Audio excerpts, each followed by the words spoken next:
ചുരുങ്ങി. അത് പരോക്ഷമായ സംരക്ഷണമല്ല എന്ന് എങ്ങനെ സ്ഥാപിക്കാൻ കഴിയും? അല്ല, സസ്പെൻഷൻ എന്ന് പറഞ്ഞാൽ ഇനി അദ്ദേഹത്തിന് ജോലിയിൽ വരാൻ പറ്റില്ല. അത് പെൻഡിങ് എൻക്വയറിയാണ്. അങ്ങനെയാണ് എന്താ സ്വാഭാവിക നീതി നൽകിയാൽ മാത്രമേ എന്തെങ്കിലും നടപടി എടുത്താൽ അത് സസ്റ്റെയിൻ ചെയ്യാൻ പറ്റുള്ളൂ. എന്താ വെച്ചാൽ അദ്ദേഹത്തിന് ജോലിയിൽ നിന്ന് മാറ്റി നിർത്തി ആണ് സസ്പെൻഷൻ. ആ സസ്പെൻഷൻ പണിഷ്മെൻ്റ് അല്ല എന്ന് മിസ്സസ് ഗീത പറഞ്ഞത് ശരിയാണ്. പക്ഷേ ആ സസ്പെൻഷൻ നടത്തി ഒരു അന്വേഷണ ഉദ്യോഗസ്ഥനെ വെച്ച് അന്വേഷണം നടത്തി അദ്ദേഹത്തിന് പറയാനുള്ളതും കേൾക്കണം. അതാണ് ഇവിടെ നാട്ടിലെ നിയമം. അദ്ദേഹത്തിന് പറയാനുള്ളത് കേട്ടതിന് ശേഷം അതിലൊരു എൻക്വയറി ഓഫീസറെ ഫൈൻഡിങ് വെച്ചിട്ട് മാനേജർ നടപടിയെടുക്കും. അല്ലെങ്കിൽ ഇപ്പം തന്നെ ഒരു ടെർമിനേഷനോ അങ്ങനെ എന്തെങ്കിലും പണിഷ്മെൻറ്റ് ഇമ്പോസ് ചെയ്ത് കഴിഞ്ഞാൽ അദ്ദേഹത്തിന് അത് കോടതിയിൽ പോയിട്ട് ക്വസ്റ്റ്യൻ ചെയ്ത് എന്താണ് അദ്ദേഹത്തിന് ഫെയറുള്ളായിട്ട് വിധി സമ്പാദിക്കാൻ പറ്റും എന്നാണ് I think Sebastian Paul sir കൂടുതൽ he can add on that.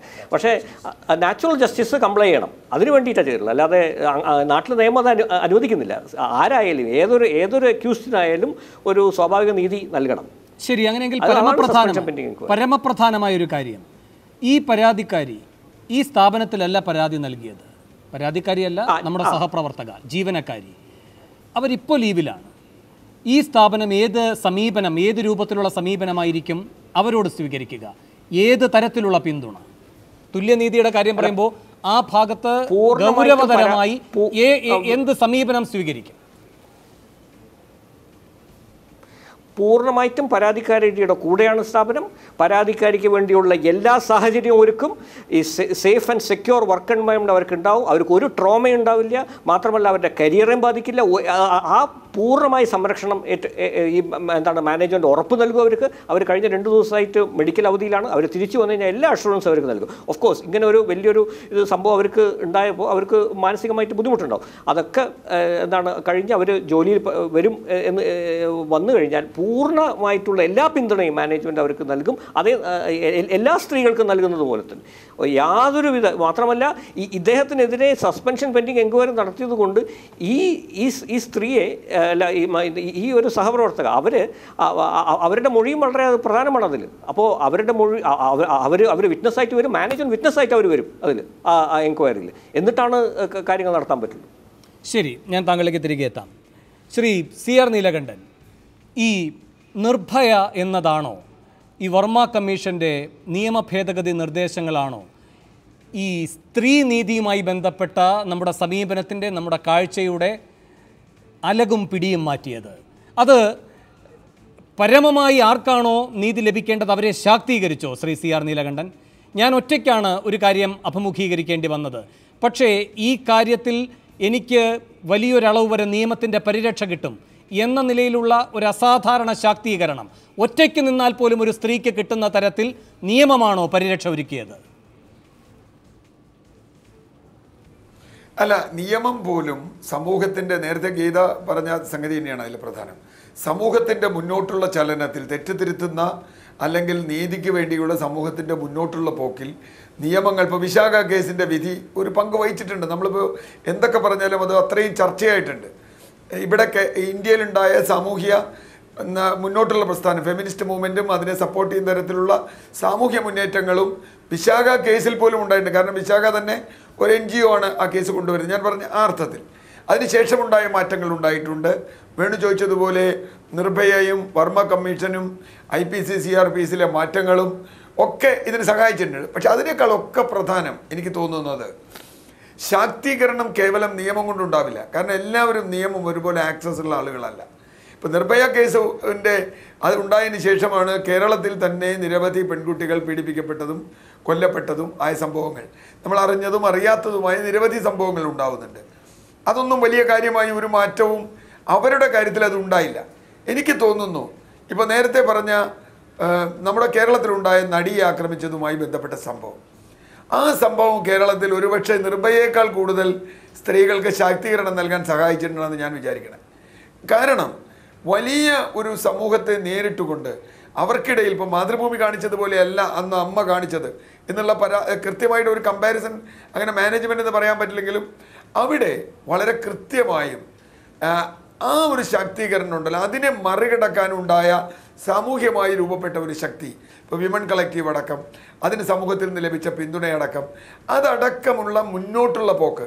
ഞാൻ പറഞ്ഞത് ഏതെങ്കിലും ഒന്ന് പ്രധാനം എന്നല്ല, അപ്രധാനമൊന്നുമല്ല, പക്ഷെ ഏറ്റവും പ്രധാനം ഈ ഇപ്പോൾ മാധ്യമരംഗത്തുള്ളവർക്കെങ്കിലും ഞങ്ങൾക്കിത് പറയാൻ കഴിയും എന്നതും, പറഞ്ഞാൽ ഇതിന് ഒരു നീതി ഉണ്ടാകുമെന്നുള്ളതും, അതിന് പൊതുസമൂഹത്തിൻ്റെ പിന്തുണയുണ്ടാകും. നമുക്കറിയാം, ഇപ്പോൾ ഗീത ടീച്ചറടക്കം ഞങ്ങളൊക്കെ സൂര്യനെല്ലി അടക്കമുള്ള പല കേസുകളിലും ഇടപെട്ടിട്ടുണ്ട്. അന്നുണ്ടായ ഒരു സാമൂഹ്യ അവസ്ഥയല്ല ഇന്നുള്ളത്. അത് ആ ഒരു മാറ്റമുണ്ട്. പക്ഷേ ഇത് നമുക്ക് വ്യാപിപ്പിക്കാനൊന്നും, എനിക്കത് എല്ലാവർക്കും ഇത് കിട്ടുന്നു പറയാൻ പറ്റില്ല. ഇപ്പോൾ മാധ്യമരംഗത്തുള്ള, സിനിമാ രംഗത്തുള്ള ഒരു കുട്ടിക്ക് കിട്ടിയ നീതി ഇവിടുത്തെ ഒരു ദളിത് പെൺകുട്ടിക്കോ ഒരു ആദിവാസി കുട്ടിക്കോ അല്ലെങ്കിൽ ഗ്രാമത്തിൽ ജീവിക്കുന്ന ഒരു കുട്ടിക്കോ കിട്ടിക്കൊള്ളണമെന്നില്ല. ആ വ്യത്യാസം നമ്മൾ കാണണം. അവിടേക്ക് ശാക്തീകരണം എത്തണമെങ്കിൽ ഇനിയും ഒരുപാട് പടി പോകാനുണ്ട്. പക്ഷേ ഇപ്പോൾ നേരത്തെ ടീച്ചർ പറഞ്ഞ ആ കാര്യം വളരെ പ്രധാനമാണ്. ഈ വിഷയം മാതൃഭൂമി ചർച്ചയ്ക്ക് വയ്ക്കുന്നത് തന്നെ അത്തരത്തിലുള്ളൊരു ശാക്തീകരണത്തിനാണ്. ഇത് കേൾക്കുന്ന പൊതുസമൂഹത്തിലെ ആളുകൾക്ക് ഇതാ ഒരു വഴി, ഒരു സാധ്യത തുറന്നിരിക്കുന്നു. മുമ്പ് എങ്ങനെയാ പതിവ്? ഇവർക്ക് ഒരു സപ്പോർട്ടും കിട്ടില്ല. വീട്ടിൽ നിന്ന് പോലും മിക്കപ്പോഴും ഇങ്ങനെ പീഡിപ്പിക്കപ്പെടുന്ന കുട്ടികൾക്ക് സപ്പോർട്ട് കിട്ടില്ല. കാരണം അവർ പോലും പറയും ഹർഷപ്പ് വിട്ടുകളാണ്. സ്ഥാപനങ്ങളിൽ നിന്ന് കിട്ടില്ല. സ്ഥാപനങ്ങളിൽ, പ്രത്യേകിച്ചും തൊഴിലെടുക്കുന്ന സ്ഥാപനങ്ങളിൽ, മാധ്യമങ്ങൾ പോലെയുള്ള സ്ഥാപനങ്ങൾ, ഒരു കളക്ട്രേറ്റ് പോലെയല്ല, അവിടെ പലപ്പോഴും വ്യക്തിഗതമായ മാനേജ്മെൻറ്റിലോ മുകളിലുള്ള ആളുകളുടെ വ്യക്തിഗതമായ തീരുമാനങ്ങൾ നിങ്ങളുടെ ഭാവിയെയും ജീവിതത്തെയും തൊഴിലിനെയും ബാധിക്കും എന്ന ഭയമുണ്ട്. അതുകൊണ്ടാണ് മാതൃഭൂമി ഇത് ചെയ്യുന്നതിൽ വളരെ പ്രധാനം ഞാൻ കാണുന്നത്. ആ ഭയമില്ലാതിരിക്കണം. ഞാൻ നീതിക്ക് വേണ്ടി, എനിക്ക് നീതി നിഷേധിക്കപ്പെട്ടപ്പോൾ ഞാൻ വരുന്നു. അപ്പോഴും ഈ നേരത്തെ വേണു തന്നെ ഉന്നയിച്ച ഒരു ചോദ്യമുണ്ട്, എന്തുകൊണ്ട് ഇത് സ്ഥാപനത്തിൽ വന്നില്ല, സ്ഥാപനത്തിന് നിയമം അനുസരിച്ച് വന്നില്ല? അവിടെയാണ് വിശാഖ കേസിനേക്കാളും സുപ്രീം കോടതി വിധിയേക്കാളും വർമ്മ കമ്മീഷനേക്കാളും ഞാനിപ്പോൾ നടി ആക്രമിക്കപ്പെട്ട സംഭവവുമായി ബന്ധപ്പെട്ടുണ്ടായ സാമൂഹ്യമായ ഒരു മുന്നോട്ട് പോക്കുണ്ട്. അത് നമ്മളെങ്ങനെ അല്ലാന്ന് പറഞ്ഞാലും വലിയ മുന്നോട്ട് പോയിട്ടുണ്ട്. ഒരു ഫെമിനിസ്റ്റ് മൂവ്മെൻറ്റിനും ഒരു ഫെമിനിസ്റ്റ് ചിന്ത, ഞാൻ മൂവ്മെൻറ്റിനേക്കാൾ അത് സമൂഹത്തിലുണ്ടാക്കിയ ഒരു നീതിബോധം, അല്ലെങ്കിൽ അത് മുന്നോട്ട് പോയിട്ടുണ്ട്. ഇത് താഴെ തട്ടിലെത്താൻ ഈ ചർച്ച സഹായിക്കും എങ്കിൽ ഇത് വളരെ ഗുണകരമാണ് എന്ന് ഞാനിപ്പോൾ പറയുന്നു. അഡ്വക്കേറ്റ് വി മായ, ഈ പരാതി ശാരീരിക ബന്ധവും ഒക്കെ പരാമർശിക്കപ്പെടുന്നതാണ് എന്നാണ് ഞാൻ മനസ്സിലാക്കുന്നത്. എനിക്കതിൻ്റെ യഥാർത്ഥ വിവരങ്ങൾ അറിയില്ല, ആ മൊഴി എങ്ങനെയാണ് എന്ന്. അത് ഒരു പങ്കിടൽ അനുഭവമാണ്, മാത്രമല്ല അതൊരു ശാരീരിക അനുഭവമാണ്, കുറേയൊക്കെ സ്വാനുഭവമാണ്. ഇതൊക്കെ നാം മുൻപ് കണ്ടിട്ടുള്ളത് നിർവചിക്കാൻ കഴിയാത്ത നിലയിലാണ്. ഇതിപ്പോൾ ആരോട് പറയുമെന്നത് ആ അനുഭവത്തിൻ്റെ ഒരു സവിശേഷതയാണ്. ഇപ്പോൾ ഈ നിർഭയയ്ക്ക് ശേഷം ഇതിന് നിയമപരമായൊരു ചട്ടക്കൂട് വന്നു. അതായത് സ്ത്രീക്ക് അവൾ എന്താണോ അതുവരെ ഒരു സമൂഹം അംഗീകരിക്കുന്ന രൂപത്തിൽ അവതരിപ്പിക്കാൻ കഴിയാതിരുന്നൊരു സ്വാനുഭവം, ഇരയായി എന്ന് മാത്രം ഉള്ള തിരിച്ചറിവ്, അതുണ്ടാക്കുന്ന അരക്ഷിതാവസ്ഥ, ഇതിനെ മുഴുവൻ മറികടന്നുകൊണ്ട് ഇതാ മൂർത്തമായൊരു സാഹചര്യമുണ്ട്, അതിലേക്ക് ഞാൻ എന്നെ പ്രകടിപ്പിച്ചാൽ മാത്രം മതി, ബാക്കി മുഴുവൻ സംവിധാനങ്ങളും അതിന് വിധേയപ്പെടാൻ പോവുകയാണ്. ഇപ്പോൾ ഞാൻ പോയി ഒരു മൊഴി തയ്യാറാക്കുകയാണെങ്കിൽ അതിൻ്റെ കൃത്യമാണ് നിയമവ്യവസ്ഥകൾ. അത് ഞാൻ കൊണ്ടുപോയി ഒരു അന്വേഷണ സംവിധാനത്തിനോട് വെക്കുകയാണെങ്കിൽ, ഞാൻ എൻ്റെ മൊഴിയിൽ ഉറച്ചു നിൽക്കുകയാണെങ്കിൽ അത് നിരാകരിക്കപ്പെടില്ല. അതിന് എത്ര വലിയ ഇടപെടൽ നടത്തിയാലും അത് അസാധ്യമാകും. പിന്നെ ആത്യന്തികമായി അത് നീതിയുടെ തുലാസിൽ പരിശോധിക്കപ്പെടട്ടെ. പക്ഷേ ഈ വലിയ ഒരു ഘട്ടത്തിൽ ഒരിക്കലും കടന്നു പോകാൻ കഴിയില്ല എന്ന് കരുതിയ കടമ്പകൾ അതിവേഗം ചാടിക്കടക്കാൻ ഈ ഒരു പ്രത്യേക സംഭവത്തിന്, ഇപ്പോൾ നിർഭയയെ പോലെ ഒരു രക്തസാക്ഷി അതിനുണ്ടായെങ്കിൽ പോലും അത് മറ്റു പലർക്കും അഭയമായോ, മറ്റു പലരെയും നിർഭയരാക്കിയോ? വളരെ ശരിയാണ്. ശരിക്കും നിർഭയയ്ക്ക് ശേഷം, ബിഫോർ ആൻഡ് ആഫ്റ്റർ നിർഭയ എന്നാണ് നമ്മൾ ശരിക്കും പറഞ്ഞാൽ ഈ ഒരു സിറ്റുവേഷൻ അനലൈസ് ചെയ്യുന്നത് തന്നെ. പല കേസുകളിലും വേണു പറഞ്ഞതുപോലെ നിർഭയയ്ക്ക് ശേഷം പലരും ധൈര്യമായിട്ട് മുന്നോട്ട് വന്ന് റിപ്പോർട്ട് ചെയ്യുന്നുണ്ട്. പക്ഷേ ഒരു അഭിഭാഷക എന്നുള്ള നിലയിലും ഞാൻ വനിതാ കമ്മീഷനിൽ ധാരാളം ഇത്തരം കേസുകൾ ഡീൽ ചെയ്യുന്നതുകൊണ്ട് ഞാൻ പറയുകയാണ്, ഇതിന് തന്നെ നെഗറ്റീവ്സും ഉണ്ട്. അതെനിക്ക് പറഞ്ഞേ മതിയാവുള്ളൂ. ആദ്യം തന്നെ ഞാൻ ആനന്ദ് സാറിനെ ഒന്ന് റിബട്ട് ചെയ്തോട്ടെ. ദാറ്റ് ഈ മാനേജ്മെൻറ്റിന് ഇപ്പോൾ എല്ലായിടത്തും വർക്ക് പ്ലേസ് ഹറാസ്മെൻറ്റ് എന്ന് പറയുന്നത്, sexual harassment in work place എന്ന് പറയുന്നത് മാനേജ്മെൻറ്റിൻ്റെ കീഴിലാണ് ആദ്യം വരുന്നത്. ദാറ്റ് ഇൻറ്റേർണൽ കമ്മിറ്റി കോൺസ്റ്റിറ്റ്യൂട്ട് ചെയ്യണമെന്ന് സാർ പറഞ്ഞു. അതിൽ മാനേജ്മെൻറ്റിന് യാതൊരു തരത്തിലുള്ള ഇടപെടലില്ല എന്ന് സാർ പറഞ്ഞതായിട്ടാണ് ഞാൻ കേട്ടത്. അത് ശരിയാണോ എന്നൊന്ന് വേണു തന്നെ ഒന്ന് ചിന്തിച്ചു നോക്കൂ. കാര്യം അതിൽ വരുന്ന ഈ അഞ്ചംഗ സമിതിയിൽ വരുന്നത് ആ എംപ്ലോയർ, ആ സ്ഥാപനത്തിൽ പ്രവർത്തിക്കുന്ന സീനിയർ മോസ്റ്റ് ലേഡിയാണ്. മനസ്സിലായില്ലേ? സീനിയർ മോസ്റ്റ് ലേഡി ആയിരിക്കണം. ബാക്കിയെല്ലാം ഈ ലീഗൽ ഇഷ്യൂസ് ഡീൽ ചെയ്യാൻ പറ്റുന്നവരും സാമൂഹ്യ പ്രവർത്തകരും എല്ലാം ബാക്കി എന്തോ ആയിക്കോട്ടെ. പക്ഷേ ഇതെല്ലാം തന്നെ ആ ഇൻസ്റ്റിറ്റ്യൂട്ടിൽ അല്ലെങ്കിൽ ആ സ്ഥാപനത്തിൽ വർക്ക് ചെയ്യുന്ന ആൾക്കാർ ഇല്ല എന്ന് നമുക്ക് പറയാൻ പറ്റില്ല. ഇപ്പോൾ എല്ലാ സ്ഥാപനവും മാനേജ്മെന്റ് നിർമ്മിതിയല്ല, 97-ലെ വിശാഖ പറയുന്ന നിർദ്ദേശമാണ്. മാനേജ്മെന്റ് നിർമ്മിതി അല്ലെങ്കിലും മാനേജ്മെന്റിന് പവറുള്ള കൺട്രോളുള്ള ആൾക്കാരാണ് അവിടെ പ്രിസൈഡ് ചെയ്യുന്നത്. ഈ പറയുന്ന കമ്മിറ്റി പ്രിസൈഡ് ചെയ്യുന്നത് മാനേജ്മെന്റിന് തീർച്ചയായിട്ടും കൺട്രോൾ ചെയ്യാൻ പറ്റും. ഇവരെ ഇല്ലെന്ന് പറയാൻ പറ്റുമോ? ഇപ്പോൾ ഞാനൊരു സ്ഥാപനത്തിൽ വർക്ക് ചെയ്യുകയാണ്. അപ്പോൾ എൻ്റെ ബോസിനെ, എംപ്ലോയറിനെ ഞാൻ എന്തായാലും തീർച്ചയായിട്ടും ടെർമിനേഷൻ എന്ന് പറയുന്നത് ആർക്കും നേരിടാവുന്നതാണ്. ഈ കോസ് അല്ലെങ്കിൽ വേറെ എന്തെങ്കിലും കോസ് കാണിച്ച് ടെർമിനേഷൻ അല്ലെങ്കിൽ പണിഷ്മെൻറ്റ് നേരിടാവുന്നതാണ്. ആ ഒരു ത്രെറ്റ് ഉള്ളിടത്തോളം കാലം ഇത്തരത്തിൽ കോൺസ്റ്റിറ്റ്യൂട്ട് ചെയ്യപ്പെടുന്ന ഇൻറ്റേർണൽ കമ്മിറ്റീസൊക്കെ എത്രമാത്രം ട്രാൻസ്പെറൻ്റ് ആയിട്ട് പ്രവർത്തിക്കും എന്നുള്ളത് എനിക്ക് ഉറപ്പ് പറയാൻ സാധിക്കില്ല. ഒരു സംശയം, ഈ 5-അംഗ സമിതിയിൽ സ്ഥാപനത്തിന്റെ ഒരു സീനിയർ ആയിട്ടുള്ള വനിതാ പ്രതിനിധി ഉണ്ട്. ഒരാളല്ല ഞാൻ പറഞ്ഞത്, ഒരാൾ മസ്റ്റാണ്. ശരി, പക്ഷെ ബാക്കി 4 പേർ എന്ന് പറഞ്ഞ പുറത്തു നിന്നാണല്ലോ. 4 പുറത്തുനിന്നല്ല, ആ സ്ഥാപനത്തിൽ തന്നെ വർക്ക് ചെയ്യുന്ന ലീഗൽ ഇഷ്യൂസ് കൈകാര്യം അല്ലെങ്കിൽ MSW അത്തരത്തിലുള്ള എന്തെങ്കിലും സോഷ്യൽ ഇഷ്യൂസ് കൈകാര്യം ചെയ്യാൻ സാധിക്കുന്ന ആർക്കെങ്കിലും ഒരാൾക്കും കൂടി അംഗമാകാം.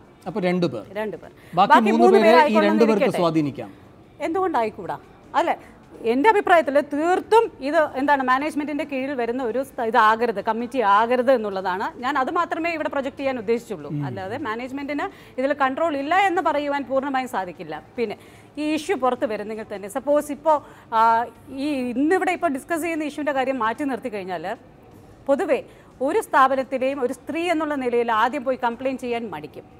ഞാൻ നടക്കുന്ന കാര്യങ്ങളാണ് പറയുന്നത്. ഇപ്പോൾ ഇവിടെ ഇരുന്ന് ചർച്ചയ്ക്ക് വേണ്ടിയിട്ട് നമുക്ക് പറയാം, ഈ നിർഭയയ്ക്ക് ശേഷം എല്ലാവരും പോയി കംപ്ലയിൻറ്റ് ചെയ്യുന്നുണ്ട് എന്നൊക്കെ പറയാം. പക്ഷേ അനുഭവത്തിൽ നിന്നും പറയുകയാണെന്നുണ്ടെങ്കിൽ തീർച്ചയായും പല ആലോചനകൾക്ക് ശേഷം, പല കടമ്പകൾ കടന്നതിന് ശേഷം മാത്രമേ ഒരു സ്ത്രീ റെസ്പോണ്ട് ചെയ്യുള്ളൂ.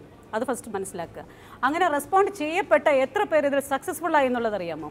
വളരെ കുറവാണ്. ആ എണ്ണം എടുത്തു കഴിഞ്ഞാൽ ഇതിൽ മാനേജ്മെൻറ്റിൻ്റെ പരിധി വിട്ട് ആ സ്ഥാപനത്തിൻ്റെ പരിധി വിട്ട് പുറം ലോകം അറിയുന്നത് വളരെ കുറവാണ് ഇത്തരം കേസുകൾ. അതല്ല, ഇനി പുറം ലോകത്ത് എത്തിയിട്ടുള്ള കാര്യം നോക്കുകയാണെന്നെങ്കിൽ ഇത് എത്രമാത്രം ശരിയായ രീതിയിൽ ട്രീറ്റ് ചെയ്യപ്പെടുന്നു. ഇപ്പോൾ നിലവിലുള്ള ഇന്നിവിടെ നമ്മൾ ഏറെയും ചർച്ച ചെയ്ത ഈ പറയുന്ന ഇൻസിഡൻ്റ് എന്ന് പറഞ്ഞു കഴിഞ്ഞാൽ വളരെ നല്ലൊരു കാഴ്ചപ്പാട് നമുക്ക് കിട്ടിയിരിക്കുന്ന കാര്യം. തീർച്ചയായിട്ടും ആ വിക്ടിമിനെ സപ്പോർട്ട് ചെയ്യുക, എല്ലാ സപ്പോർട്ടും കൊടുക്കുക, നിയമത്തിൻ്റെ എല്ലാ തരത്തിലുള്ള പ്രൊട്ടക്ഷനും ആ വിക്ടിമിന് കിട്ടുക എന്നുള്ളത് വളരെ നല്ല കാര്യമാണ്. പക്ഷേ ഇത് എത്ര നാളിങ്ങനെ ഫോളോ അപ്പ് ചെയ്തുകൊണ്ട് പോകും എന്നുള്ളതാണ്. ഇപ്പോൾ നേരത്തെ ഗീത മാഡം സൂചിപ്പിച്ചു, പണിഷ്മെൻ്റ് എന്ന് പറഞ്ഞു കഴിഞ്ഞാൽ സസ്പെൻഷനിൽ മാത്രം ഒതുക്കാൻ പറ്റുന്നില്ല. അത് വളരെ കറക്റ്റാണ്. സസ്പെൻഷനിൽ ആനന്ദ് സാർ അത് പറഞ്ഞത് വളരെ കറക്റ്റാണ്. ഓഡിയോ ഓൾട്ടറും പാർട്ടും എന്ന് പറഞ്ഞാൽ നാച്ചുറൽ ജസ്റ്റിസ് ആണ്. ഇപ്പോൾ മറുഭാഗത്ത് നിൽക്കുന്ന ആളുടെ കുറ്റവാളി എന്ന് നമുക്ക് പറയാൻ സാധിക്കില്ല, കുറ്റം ചുമത്തപ്പെട്ടയാൾ അല്ലേ. അപ്പോൾ അദ്ദേഹത്തിൻ്റെ മൊഴിയെടുത്ത അദ്ദേഹത്തിൻ്റെ ഭാഗം കൂടി കേട്ടതിന് ശേഷം മാത്രമേ അത് ടെർമിനേറ്റ് ചെയ്യണോ വേണ്ടതെന്നുള്ള പിന്നീടുള്ള കാര്യമാണ്. അപ്പോൾ ഇങ്ങനെ ഈ പറയുന്ന ഒരു ഗ്യാപ്പ് ഉണ്ടല്ലോ, അത് വലിയൊരു ടൈം പീരീഡാണ്. ദാറ്റ് ഇങ്ങനെ ഈ അന്വേഷണ സംഘത്തിൻ്റെ പുറകെ പോവുക. ചിലപ്പോൾ ഈ പറയുന്ന വിക്ടിം തന്നെ വളരെയധികം കഷ്ടപ്പെട്ട് നമ്മൾ കാണുന്നുണ്ട്. ഇപ്പോൾ സൂര്യനെല്ലി കേസിലായാലും അല്ലെങ്കിൽ സൗമ്യ കേസിലായാലും ഒരു ഘട്ടം എത്തുമ്പോഴത്തേക്കും പറയും ഇതിൻ്റെ പുറകിലൊന്നും പോകേണ്ട എന്നുള്ളൊരു ഘട്ടം വരുന്നുണ്ട്. പല കേസസും അങ്ങനെയാണ് ഈ കൺസിലിയേഷനിലൂടെ സെറ്റിൽ ചെയ്യാമെന്ന് പറയുന്നത്. അല്ലെങ്കിൽ എങ്ങനെയാണ് ഒരു സെക്ഷൽ ഹറാസ്മെൻറ്റ് കൺസിലിയേഷനിലൂടെ സെറ്റിൽ ചെയ്യുന്നത്? ഇന്റർണൽ കമ്മിറ്റിക്ക് എങ്ങനെയാണ് അത് സെറ്റിൽ ചെയ്യാൻ പറ്റുന്നത്? അപ്പോൾ തീർച്ചയായിട്ടും കാശ് കൊടുത്ത് ഒതുക്കുകയോ, to be open and frank, കാശ് കൊടുത്ത് ഒതുക്കുകയോ അല്ലെങ്കിൽ മറ്റു മാർഗ്ഗങ്ങൾ ത്രെറ്റ് ഉപയോഗിച്ച് ഒതുക്കുകയോ ഒക്കെയാണ് ചെയ്യുന്നത്. കാശ് കൊടുത്ത് ഒതുക്കാൻ പാടില്ല എന്ന് നിയമത്തിൽ പ്രത്യേകം എടുത്ത് പറയുന്നുണ്ട്. എന്നിരുന്നാലും അതാണ് ഇവിടെ നടക്കുന്നുള്ളത് നമുക്ക് എല്ലാവർക്കും പരമാർത്ഥമായ സത്യമാണ്. അതൊക്കെ മനസ്സിലാക്കിക്കൊണ്ട് തന്നെ പറയട്ടെ, നിർഭയയ്ക്ക് ശേഷം ഇതൊരു വശമുണ്ട് എന്നുള്ളത് നമ്മൾ മറക്കരുത്. എന്നിരുന്നാലും നിർഭയയ്ക്ക് ശേഷം ധാരാളം ഇത്തരം കേസുകൾ റിപ്പോർട്ട് ചെയ്യാൻ സ്ത്രീകൾക്ക് ധൈര്യം കിട്ടിയെന്ന് തന്നെ സമ്മതിക്കാം. പക്ഷേ ഇതിൻ്റെ ഒരു നെഗറ്റീവ് അതോടൊപ്പം ഞാൻ പറഞ്ഞോട്ടെ, ഇനിയുള്ള നിയമങ്ങളിൽ പല ആൾക്കാരും പറയുന്നുണ്ട്, പുരുഷന്മാരായാലും നമ്മൾ പറയുന്നുണ്ട്, ഇതൊക്കെ ഇപ്പോൾ സ്ത്രീകൾക്ക് മാത്രം അനുകൂലമായിട്ടുള്ള നിയമങ്ങളാണ്. പുരുഷന്മാരെ ഹറാസ് ചെയ്യാൻ വേണ്ടിയിട്ടും ഫോൾസ് കേസ് അല്ലെ ഫ്രിവലസ് കേസസ് എല്ലാം കൊടുക്കുന്നുണ്ട്. അവർ വെറുതെ വെക്സ് ചെയ്യാൻ വേണ്ടിയിട്ട് വെക്സേഷ്യസ് ആയിട്ടുള്ള കേസസ് കൊടുക്കുന്നുണ്ട്. അതിനൊരു അറുതിയില്ലേ? അവരും ഹ്യൂമൻ ബീങ്സ് ആണ്, അവരുടെ മനുഷ്യാവകാശവും പ്രൊട്ടക്റ്റ് ചെയ്യണം, അവരുടെ റൈറ്റ്സും പ്രൊട്ടക്റ്റ് ചെയ്യപ്പെടേണ്ടതാണ് തീർച്ചയായിട്ടും. അപ്പോൾ നമ്മുടെ നിലവിലുള്ള നിയമ സാധ്യതകൾ അനുസരിച്ച് എനിക്ക് പറയാനുള്ളത്, നമ്മുടെ വിക്ടിമിൻ്റെ ഡെഫിനിഷൻ മാറ്റണം. Who is A victim? ശരിക്കും പറഞ്ഞാൽ ആരെയാണ് നമ്മൾ വിക്ടിമായി കാണേണ്ടത്? ഏതൊരു സ്ത്രീക്കും കാര്യം പ്രത്യേകിച്ച് എന്താ വെച്ചാൽ റേപ്പ് കേസിൽ ലിമിറ്റേഷൻ ഇല്ല. ഇപ്പോൾ 10 years ബാക്കിൽ നടന്ന ഒരു ഇഷ്യൂ എനിക്ക് വേണമെങ്കിൽ ഇപ്പോൾ എടുത്തുകൊണ്ട് വരാം. എന്നെ അന്നത്തെ കാലത്ത് ഇങ്ങനെ ഒരു സംഭവം നടന്നിട്ടുണ്ട് എന്ന് പറഞ്ഞിട്ട് എനിക്ക് വേണമെങ്കിൽ വന്ന് പ്രസൻറ്റ് ചെയ്യാം. പക്ഷേ മെഡിക്കൽ എക്സാമിനേഷൻ ഒന്നും നടക്കില്ല ഈ അവസ്ഥയിൽ. ഇയേഴ്സ് ബാക്കിൽ നടന്നതിന് എങ്ങനെയാണ് മെഡിക്കൽ എക്സാമിനേഷൻ നടക്കുന്നത്? അപ്പോൾ വരുന്നത് സ്ത്രീകളുടെ മൊഴി മാത്രമാണ്.